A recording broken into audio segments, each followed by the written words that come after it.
ఎక్కువగా పడిన లాభాలు వచ్చే అవకాశం ఉంది గ్రీన్ ఎనర్జీ. ఓహ్! ఆ! అంటే సోలార్ గానీ, విండ్ మిల్ గానీ, హైడ్రో పవర్స్ గానీ, అవునా? Green energy. Second artificial intelligence.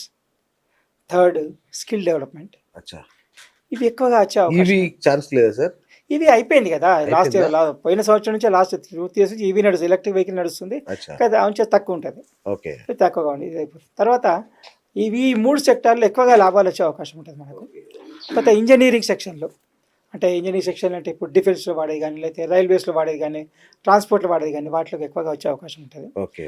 అంటే తక్కువ వాల్యూతో వాల్యూ అడిషన్ ఎక్కువ వాల్యూ అడిషన్ చేసే వాళ్ళు ఉంటారు చూడండి సర్వీస్ సెక్టార్స్. అవునవును. ఇప్పుడు ₹10 వస్తువు తయారీ దాన్ని వాల్యూ అడిషన్ చేసి ₹50 అమ్మగలుగుతారు. ప్రాఫిటబిలిటీ ఎక్కువ ఉంటదండి. ఓకే. సర్వీస్ సెక్టార్‌లో ఎక్కువ ప్రాఫిటబిలిటీ వచ్చే అవకాశం ఉంటది. అచ్చా! ఈ మ్యానుఫ్యాక్చరింగ్ సెక్టార్ కంటే. ఓకే. కాబట్టి మీరు ఏ సెక్టార్ అయినా సర్వీస్ సెక్టార్ వాల్యూ అడిషన్ ఎక్కువగా ఉన్న సెక్టార్ తీసుకుంటే మంచి ప్రాఫిట్ వచ్చే అవకాశం ఉంది.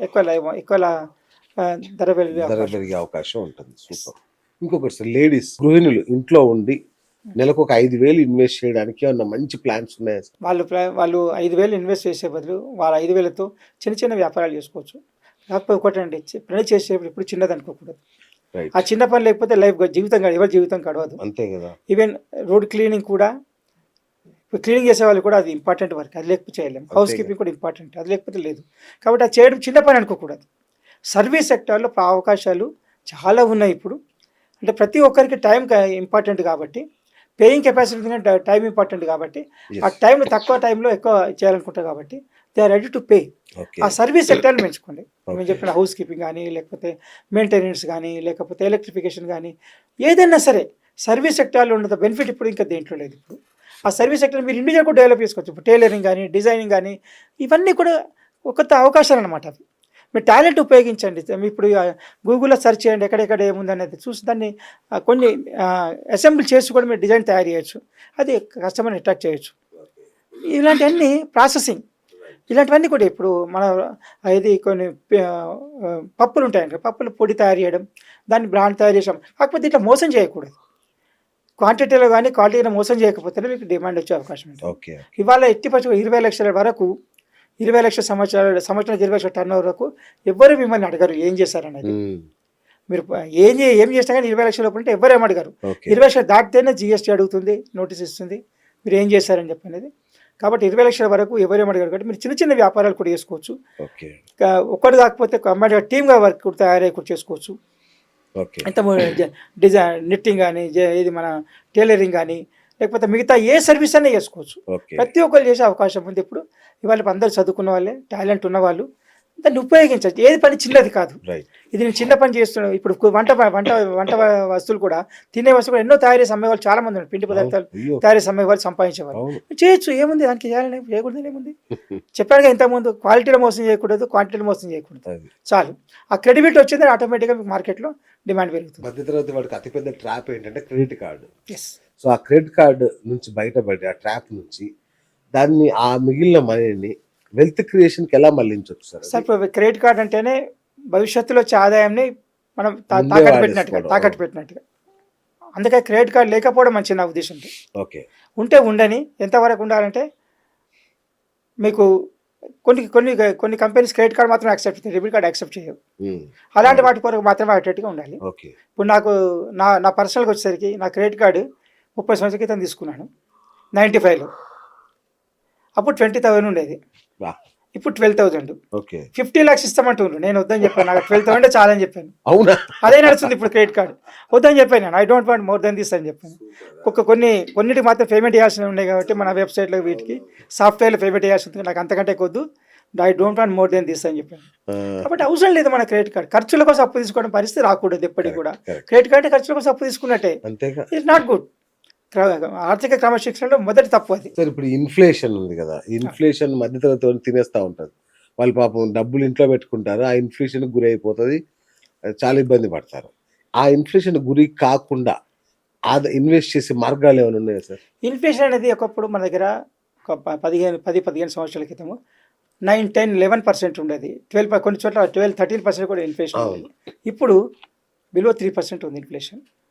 ఎస్. కొన్ని వస్తువులు పెరిగాయి, కొన్ని వస్తువులు పెరగట్లేదు. మరి అనుకుంటే పెరిగిన వస్తువుల గురించి ఆలోచిస్తాము, పెరిగిన వస్తువుల గురించి ఆలోచించట్లేదు. కొన్ని తగ్గినాయి కూడా. ఇప్పుడు ఆఫర్స్ వస్తున్నాయి, దేనివల్ల వస్తున్నాయి ఆఫర్స్? ఓకే. డిస్కౌంట్స్ ఇస్తున్నారు, దేనివల్ల ఇస్తున్నారు? సార్ రేట్లు పెంచి డిస్కౌంట్ ఇస్తారు కదా సార్. రేట్ పెంచకుండా కూడా డిస్కౌంట్ ఇచ్చిన వాళ్ళని అచ్చా, ఓకే. అవి కూడా చూడండి. మనం Okay. పెరిగిన చూస్తే తగ్గినవి కూడా చూడండి. చూస్తే మీకు యావరేజ్ ఇన్ఫ్లేషన్ 3% దాటట్లేదు. కాబట్టి మీరు బ్యాంక్ రేట్ ఆఫ్ ఇంట్రెస్ట్ తక్కువే ఇప్పుడు ఇన్ఫ్లేషన్. Sir inflation Yes. తగ్గడం అనేది అవునా? ఓకే. కాకపోతే మనం కూడా కొన్ని ఉంటాయి, మనకి ఇష్టమైనవి ఉంటాయి. అదే 10 రూపాయలు 50 రూపాయలు అని తీసుకుంటాం, అది ఆ, ఇష్టమైంది ఆ, అనుకున్నప్పుడు. ఆ. కాకపోతే మనం ఆల్టర్నేటివ్ చూడాలి. ఓకే. 50 రూపాయలు కాకుండా ఇక తక్కువ ధరలు ఇంకేమైనా ఉందో చూస్తే అప్పుడు దొరుకుతాయి అన్ని. ఓకే. అన్ని ఆల్టర్నేటివ్స్ ఉన్నాయి, లేదని లేదు. కొంచెం అడ్జస్ట్ కావాలి, రీసెర్చ్ చేయాలి, పట్టుకోవాలి, అడ్జస్ట్ కావాలి, కాంప్రమైజ్ కావాలి, అడ్జస్ట్ కావాలి. అడ్జస్ట్ కావాలి. Right sir. ఒక 25 ఏళ్ళ యంగ్ బాయ్ ఎస్ 40 ఏళ్ళకి రిటైర్ అవ్వాలి. ఎస్ అలా చేయాలి అంటే వాడు ఎవ్రీ మంత్ ఎంత ఎంత ఇన్వెస్ట్ చేయాలి సార్? ఎంత సేవ్ చేయాలి? ఆయన ఫ్యూచర్లో ఎంత కావాలనుకుంటున్నాడు మంత్లీ అనేది చూడాలి. సార్ రిటైర్ అయిపోవాలి. రిటైర్ అయిపోయింటే ఏం చేయాలంటే తర్వాత నెలకు 15,000-20,000 రావాలి కదా. కావాలిగా. దానికోసం అంటే ఇప్పుడు ఆయన 40 సంవత్సరాలు రిటైర్ అయ్యేసరికి 50 లక్షలు ఉండాలి. ఉంటే సంవత్సరానికి 4 లక్షలు వస్తుంది. ఓకే. ఇప్పుడు 8% రేట్ ఆఫ్ ఇంట్రెస్ట్ అంటే అవును. ఇంకా తగ్గితే ఇంకా తగ్గే అవకాశం ఉంటుంది. కాబట్టి 40 లక్షలు అంటే ఏం చేయాలి? ఎవ్రీ మంత్ ఎంత సేవింగ్ చేయాలి? అది ఎంత చేయాలి? అదే చెప్తున్నాను. ఇప్పుడు మంత్లీ ఒక 10,000 చేస్తాను, 1,20,000 అవుతుంది. ఓకే. 15 సంవత్సరాలు సరిపోదు. ఓకే. 20,000 చేయాలి. 20,000 చేయాలంటే మంత్లీ 20,000 చేయాలంటే ఇప్పుడు 30,000 వస్తుంది. 40 లక్షలు వస్తుంది. 20,000 సేవ్ చేయాలంటే మీ ఆదాయం ఎంత ఉండాలి? 50,000 లక్ష పైన ఉండాలి కదా. అవును. అలా చేయాలి. అంటే రివర్స్కి వెళ్ళాలి. అప్పుడు నీకు కావాల్సింది ఏంటి? ఎంతెంత చేయగలుగుతావు, అప్పుడు ఏం చేస్తే నీకు ఆ టార్గెట్ నిండుతావు. ఎవ్రీ మంత్ టార్గెట్ ఫిక్స్ చేసుకోవాలి. ఓకే. ఆ టార్గెట్ ఇన్వెస్ట్మెంట్ టార్గెట్ ఫిక్స్, ఆ టార్గెట్ని నింపాలి ఫస్ట్. అందుకే ముందు ఇన్వెస్ట్మెంట్ ఫస్ట్, నెక్స్ట్ ఎక్స్పెండిచర్. పెట్టుబడి పెట్టిన తర్వాతనే ఖర్చు పెట్టండి. ఖర్చు పెడితే పెట్టుబడి పెట్టడం కాదు, ఫస్ట్ అక్కడ టార్గెట్ నింపిన తర్వాత ఇక్కడ పెట్టండి. అప్పుడు మెల్లిమెల్లిగా అలవాటు అయిపోతుంది.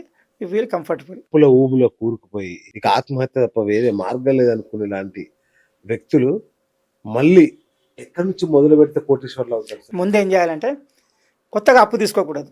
ఓకే. ఎట్టి ఫస్ట్లో నేను తీసుకోవాలని డిసైడ్ చేసుకోవాలి. First stop. Okay. Right. Super. Second ఏం చేయాలి? ఎక్కువ రేట్ ఆఫ్ ఇంట్రెస్ట్ ఉంటాయి కదా, వాటిని కట్టేసేయాలి. ఓకే. తక్కువ రేట్ ఆఫ్ ఇంట్రెస్ట్ అని ఇన్స్టాల్మెంట్ తీసుకోవాలి, పెంచాలి కొంచెం. ఇప్పుడు అట్లా పెంచుకోవచ్చా? వాళ్ళకి అడగా, ఇప్పుడు బ్యాంక్ ఉందనుకోండి, బ్యాంక్ అడగా నేను ఇంకా లోన్ తర్వాత కడతాను, ఓన్లీ ఇంట్రెస్ట్ కడతాను, తక్కువ రేట్ ఆఫ్ ఇంట్రెస్ట్ ఉంది, ఎక్కువ ఇన్స్టాల్మెంట్ ఎక్కువ రేట్ ఆఫ్ ఇంట్రెస్ట్ ఉన్న లోన్స్, క్రెడిట్ కార్డు కానీ ఇలాంటి ముందు కట్టేసుకోవాలి. ఆ తక్కువ రేట్ ఆఫ్ ఇంట్రెస్ట్ ఎక్కువ రేట్ తగ్గినా కొద్దీ మీకు ఇక్కడ ఇన్స్టాల్మెంట్ తగ్గే అవకాశం ఉంటుంది. మెల్లిమెల్లిగా రీపేమెంట్ చేసుకుంటే ఒక 5 years తగ్గి మొత్తం అప్పుల నుంచి బయటపడవచ్చు. డిటర్మినేషన్ కావాలి, ధైర్యం కావాలి, పట్టుదల కావాలి, తర్వాత కుటుంబ సహకారం కావాలి. అది ఇంపార్టెంట్. ప్రతి వ్యక్తి మనం ఏం చేస్తామంటే అప్పులకు ఎప్పుడు వెళ్తున్నామంటే నేను చేసేది ఎవరికి తెలియకూడదు అనుకుంటాం. పిల్లలకు కూడా తెలియదు, భార్య కూడా ఎవరికి కూడా తెలియకుండా. వాళ్ళకి తెలియకుండా అప్పు చేయడం అనేది ఎప్పటికి కూడా తప్పే. అది వాళ్ళకు కూడా తెలియదు. వాళ్ళు భాగస్వామ్యం తీసుకోవాలి. ప్రతి ఆర్థిక నిర్ణయంలో వాళ్ళు భాగస్వామ్యం తీసుకోవాలి.